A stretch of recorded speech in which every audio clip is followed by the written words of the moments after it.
আসসালামু আলাইকুম। HSC 25 batch একটা ব্যাপার নিয়ে তোমরা রক দিয়ে একদম মাথা ঝালাপালা করে দিচ্ছ অনেকেই। সেই ব্যাপারটা হচ্ছে যে ভাই আমি এইটাতে এই নাম্বার পেয়েছি, আমি এইটাতে এমসিকিউতে এত হয়েছে, আমি পাস করব নাকি আমি ফেল করব। তো তোমাদের উদ্দেশ্যে একটা ভিডিও বানাচ্ছি, সবাই একবার হলেও দেখে নিও যাতে আর কনফিউশনে না থাকো। তো দেখো, তোমাদের বাংলা, ইংলিশ, আইসিটি এসব পরীক্ষা হয়ে গিয়েছে, বাট স্টিল অনেকেই ডাউটে আছে অনেক কিছু নিয়ে, বা যারা ইন ফিউচার ভিডিওটা দেখবা, ঠিক আছে। দেখো যে বাংলা ফার্স্ট পেপারে তোমার হচ্ছে যে আমাদের এখানে আছে কি এমসিকিউ আসে আর সিকিউ আসে, ঠিক আছে। এমসিকিউ টোটাল আসে কয়টা? 30টা। আর সিকিউ আসে কত নাম্বার? 70 নাম্বারের। তো তোমার সিকিউতে ইজি জিনিস হচ্ছে 70-এর মধ্যে 23 পেতে হবে, অ্যান্ড ইন্ডিভিজুয়ালি 23 পেতে হবে 70-এর মধ্যে পাস করার জন্য, ঠিক আছে। আর এমসিকিউতে তোমার টোটাল পেতে হবে কত? 30-এর মধ্যে 10 ইন্ডিভিজুয়ালি। আর দেন তোমার বাংলা সেকেন্ড পেপারে তোমার হচ্ছে যে রিটেন পার্টটা আছে, লিখিত অংশ, এখানে তোমার ইন্ডিভিজুয়ালি কত পেতে হবে? 33। ওকে, মানে সেকেন্ড পেপারে তোমার টোটাল 100-তে 33 পেলেই হবে। তোমার ধরো 100-তে কত? 33 পেলেই হয়ে যাবে।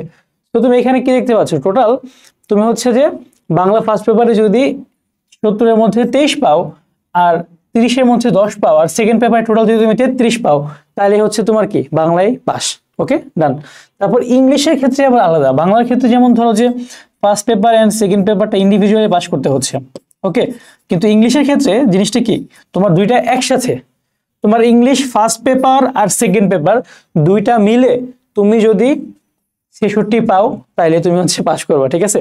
ধরো তুমি ইংলিশ সেকেন্ড পেপার 26 পাইলা, আর ইংলিশ ফার্স্ট পেপারে তুমি ধরো 40 পাইলা, তোমার হচ্ছে কি 66। সো এখানে তুমি দুইটা মিলে 66 পেলেই পাস। ওকে। তারপর আইসিটির ক্ষেত্রে, আইসিটি তোমার যে এমসিকিউ আছে 25-এর মধ্যে তোমার 8 পেতে হবে, সিকিউতে 50-এর মধ্যে কি তোমার 16 পেতে হবে, আর প্র্যাকটিক্যালেও তোমার হচ্ছে কি 25-এর মধ্যে 8 পেতে হবে। মানে বেসিক কথা হচ্ছে কি, তুমি যেটাতে তোমার মানে 25 মার্ক, সেটার মধ্যে 8 পেতে হবে, 30-এর মধ্যে 10 পেতে হবে, ঠিক আছে। সো এখানে কি আমাদের আশা করি বাংলা, ইংলিশ, আইসিটির ব্যাপারটা কনফিউশন ক্লিয়ার হয়েছে। আর দেখো এরপরে যেসব সাবজেক্টের মধ্যে প্র্যাকটিক্যাল আছে, যেসব সাবজেক্টের মধ্যে কি আছে? প্র্যাকটিক্যাল আছে। প্র্যাকটিক্যাল ওয়ালা সাবজেক্টের মধ্যে ধরো যে ভূগোল আছে, কৃষি, পরিসংখ্যান, মনোবিজ্ঞান, মানে এগুলো মানবিকের বা সায়েন্সের যে সাবজেক্টগুলো আছে, সেগুলোর ক্ষেত্রে কি হয়, তোমার এমসিকিউতে 50-এর মধ্যে কত পেতে হয়? 16 পেতে হয়। কিভাবে তাও সেটা? দুই পেপার মিলিয়ে। তুমি দেখো তোমার ফার্স্ট পেপার এমসিকিউতে কত? 25। তোমার সেকেন্ড পেপার এমসিকিউতে কত? 25। সো ধরো তোমার এই দুইটার মধ্যে 50, এই 50-এর মধ্যে তোমার টোটাল পেতে হবে 16। ধরো তুমি একটাতে সামহাও 7 পেয়ে গিয়েছো, ধরো তুমি ভূগোল প্রথম পত্রে, হ্যাঁ, তুমি 7 পেয়ে গিয়েছো, 8 পাও নাই, তুমি হচ্ছে পরেরটাতে তুমি হচ্ছে একটু বেশি পাও, 8-এর জায়গায় 9 পাও, তাহলে তুমি পাস, ঠিক আছে। এটা নিয়ে ভয় পেও না, এটা নিয়ে অনেকেই অনেক কিছু বলতেছো। এরপর সিকিউতে ধরো তোমার 100 আছে, দুই পেপার মিলিয়ে 50 প্লাস 50, ফার্স্ট পেপার আর সেকেন্ড পেপার কত কত? 50 প্লাস 50, এই দুইটা মিলিয়ে তোমার পেতে হবে কি 33। ওকে। সো আশা করি আমরা বুঝতে পেরেছি ব্যাপারটা, যে যেসব সাবজেক্টে প্র্যাকটিক্যাল আছে ওইসব সাবজেক্টে তোমার কি ফার্স্ট পেপার সেকেন্ড পেপার মিলিয়ে তোমার হচ্ছে এমসিকিউতে টোটাল পেতে হবে কত? 16, আর সিকিউতে পেতে হবে কত? 33। ওকে। এখন কথা বলবো যেসব সাবজেক্টে প্র্যাকটিক্যাল নেই, যেমন ধরো ইতিহাস, অর্থনীতি, যুক্তিবিদ্যা, পৌরনীতি অ্যান্ড এটসেট্রা, অনেক সাবজেক্ট আছে।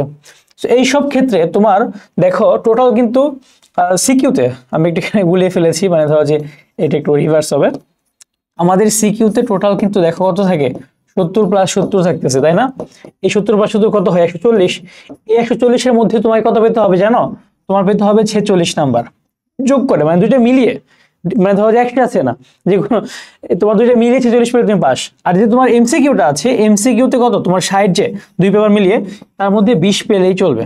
সো দেখো ইজি, পাস করা খুবই সহজ, তুমি চাইলেও ফেল করতে পারবা না, ঠিক আছে। মানে চাইলেও ফেল করা মানে যায় না, খুব টাফ। সো এটা তোমাদের পাস ফেইলের ইতিবৃত্তান্ত, আশা করি তোমরা হচ্ছে আর আমাদের কেটে নিয়ে মানে এটা নিয়ে বোঝা করবো না যে ভাই আমি পাস করবো না ফেল করবো। জাস্ট এই ভিডিওটা যা দেখলা এটাতে তোমার সবকিছু কভার হয়ে যাবে। সো সবাই ভালো মতো পরীক্ষা দাও, ইনশাল্লাহ তোমাদের সবকিছু ভালো হোক। আল্লাহ হাফেজ, আসসালামু আলাইকুম।